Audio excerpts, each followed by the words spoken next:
Hey people, it's Niles talking. Now this is a bit of a film review of the film Talk to Me, but it's more like a discussion on the themes within it.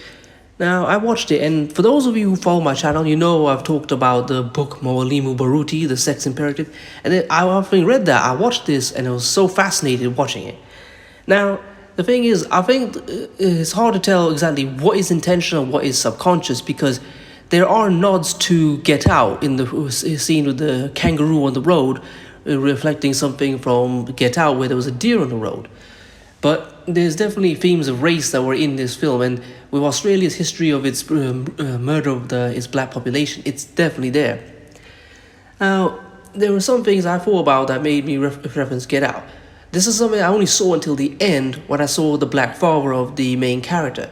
And first, he is not an Aboriginal Australian, but a black American man, which is a nod to Get Out, who was a black British man playing a black American. And I started thinking about this. A lot of the things in the film were subconscious hints about relationships. And I noticed the main character's father was a black man, and her mother was a very clearly biracial woman, but she was quite light-skinned. Like, you couldn't mistake her for a full black woman. And I started to think, is this like a subconscious hint that he wanted to marry a white woman, but he couldn't or just couldn't bring himself to do it, so he marries a biracial woman, which is sort of like a stopgap in between.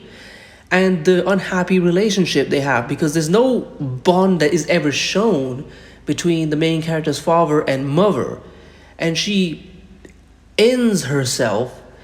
I mean, maybe, but there's no reason given for it. Is it possible that there's no love in this relationship, so she gradually becomes more unhappy and ends herself? And, well, I'm looking at my notes. And the main actress is biracial, so that's another nod to that. Now, she and her best friend are both attracted to the same white man. It's implied she is his first and true love because he chose her first. And during this, the seance scene is something very noticeable because he's the only sexual possession. He says he is not attracted to the white woman who he's currently seeing, masturbates, and ends up with the dog kissing him. And I was looking at, wow, there's so much imagery here. So is this an admission? His truest sexual and romantic desire is for the black female. And the thing about the dog kissing him, or licking his face, whatever, is the implications it's disgusting and unnatural. And the thing is, the character makes only one allusion to racial politics. That's the only other black male character in the show, and he says, some white people shit. So it's an overt reference that they know the racial politics that are going on.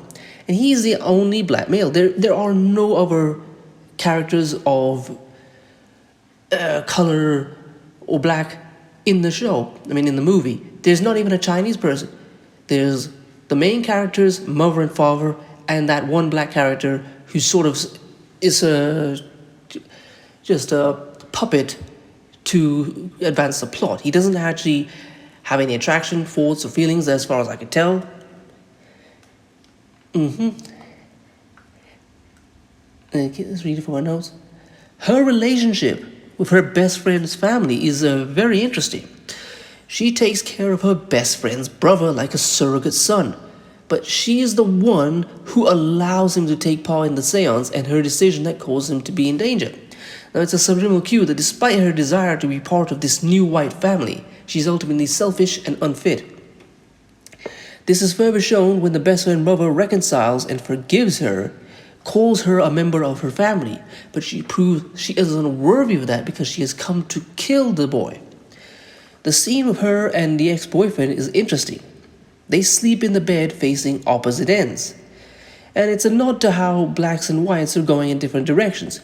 She dreams that a white woman ghost sucks on his toes.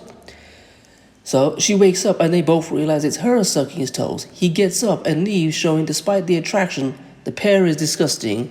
The pairing isn't disgusting and unnatural.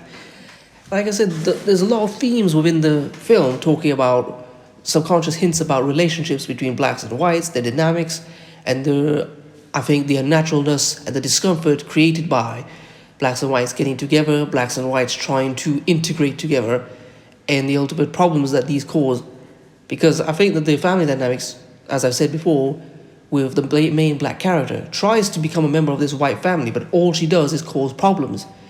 And she's ultimately a stranger from her own family. Her mother is dead, and her father, who is very distant, she does not speak to him. But anyway, I would suggest watching the film and also getting that book I referenced, Muallimu Baruti, The Sex Imperative. It's fascinating. And like I said, watching this film, I wasn't sure exactly what was deliberately put in and what is just some subconscious nod from deep within the subconscious. But it's worth watching and trying to figure out for yourself. Anyway, please comment, rate, share, and subscribe. Peace.